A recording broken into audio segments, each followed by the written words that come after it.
Le travail est sinistré, notre gestion managériale s'enlise, le système est en panne et il semblerait que nos cadres gestionnaires aient certaines difficultés à entrevoir d'autres modèles. Une raison à cette situation réside dans l'influence d'une vision peut-être trop formatée de certains cabinets d'experts et autres business schools. Pour comprendre les racines de cette panne, le langage, la pensée et la réflexion doivent être réhabilités dans nos entreprises comme outils indispensables à l'appréhension des causes de nos problèmes. Et l'objectif de cette série de vidéos est justement de partager avec vous certaines pistes de réflexion.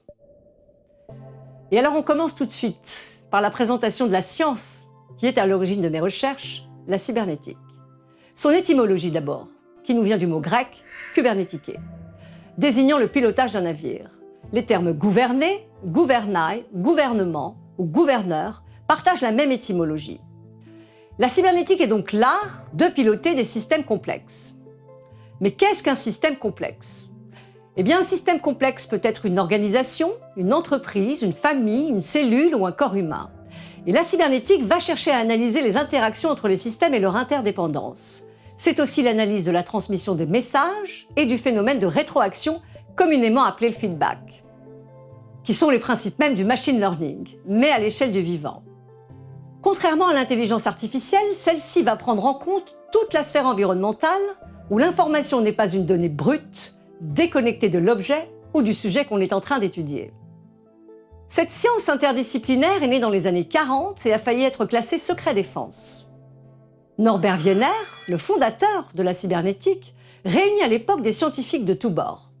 Des neuroscientifiques, des biologistes, physiologistes, mathématiciens, physiciens, ainsi que des informaticiens dont les études déboucheront sur toute la technologie informatique actuelle, y compris l'intelligence artificielle qui n'aurait jamais vu le jour sans la cybernétique.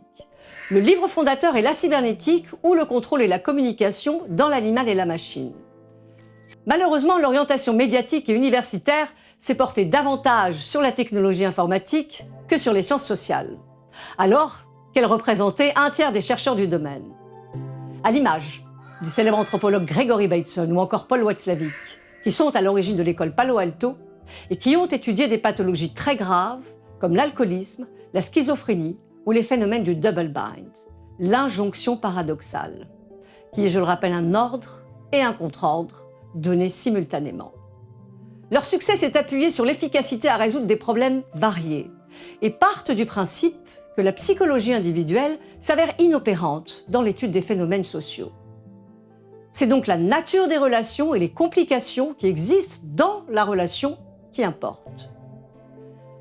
L'approche systémique s'intéresse aux liaisons plutôt qu'aux éléments du système. La question du comment les individus sont modifiés par leur contact avec leur environnement est donc centrale. Je vous donne un exemple, l'eau, qui se compose de 2 atomes d'hydrogène et d'1 atome d'oxygène. Étudier les 2 éléments séparément ne nous mènera jamais à la compréhension de ce qu'est l'eau. Si nous séparons les deux, nous vivons dans un monde desséché, ayant une vision simple et aveugle à toute structure qui relie. La cybernétique considère que les pathologies d'un individu sont directement liées aux systèmes avec lesquels il interagit. Cette science met aussi en exergue les phénomènes de causalité circulaire. En effet, être cybernéticien, c'est mettre en cause toute la pensée linéaire newtonienne, qui consiste à dire que A est la cause de B, que B est la cause de C, etc.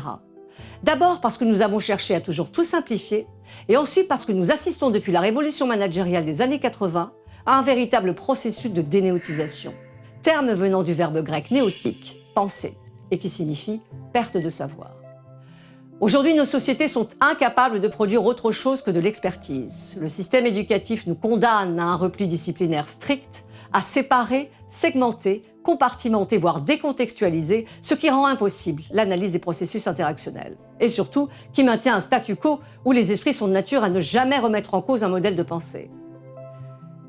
Voilà 40 ans maintenant que le management passe son temps à créer des normes et méthodes, à segmenter nos actions et nos gestes, et garde encore l'espoir, la foi, de trouver une norme définitive, la fameuse bonne pratique.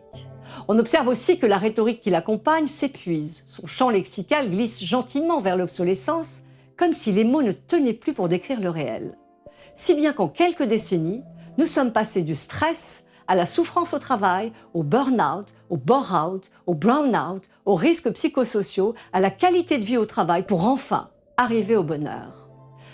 Sa rhétorique va jusqu'à détourner le langage pour dire exactement le contraire. Le plus bel exemple étant le plan de sauvegarde pour l'emploi, qui désigne les licenciements.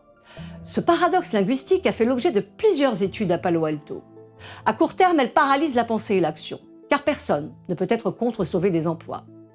Cette rhétorique va jusqu'à nier la réalité ou la rejeter lorsqu'elle nous dit « ici, il n'y a pas de problème, il n'y a que des solutions ». Sans parler des acronymes et des anglicismes qui se sont récemment ajoutés au vocabulaire des ressources humaines. Victor Klemperer, dans son livre LTI, nous dit que les mots peuvent être comme de minuscules doses d'arsenic. On les avale sans y prendre garde, ils semblent ne faire aucun effet, et voilà qu'après quelque temps, l'effet toxique se fait sentir. L'injonction paradoxale, la mise hors circuit de l'intellect par la pauvreté du langage, par le déni de réalité et l'avalanche des process ne cesse de creuser l'écart entre ceux qui pensent le travail et ceux qui font le travail. Mais le paradoxe est structurel et global. Son mécanisme de contrôle dépasse le cadre de l'entreprise, qui n'est que le sous-système du système global étatique. En effet, l'État obéit aux mêmes règles de performance avec son New Public Management. Il pratique la même rhétorique paradoxante, le fameux « en même temps ». Le modèle de gestion est identique et les conséquences de même nature. Plus on réduit les finesses de notre langage, plus on réduit l'accès à nombre de concepts et de réflexions. Pour la cybernétique, la communication est une condition sine qua non de la vie humaine et de l'ordre social. Et sa rigueur scientifique montre avec clarté les lacunes théoriques et intellectuelles de l'idéologie managériale. L'approche systémique est une approche de résolution de problèmes ayant un corpus théorique complet, difficile à condenser. C'est une approche pragmatique, interventionniste, qui laisse peu de place aux interprétations, mais surtout, elle modifie et réoriente notre attention. Elle étudie les interrelations, l'adaptation et l'évolution des systèmes vivants. C'est aussi une façon de penser le monde et de réfléchir à la façon dont on réfléchit. Pour finir, je paraphraserai Gregory Bateson en vous disant que la cybernétique est une écologie de l'esprit. Merci de m'avoir écouté.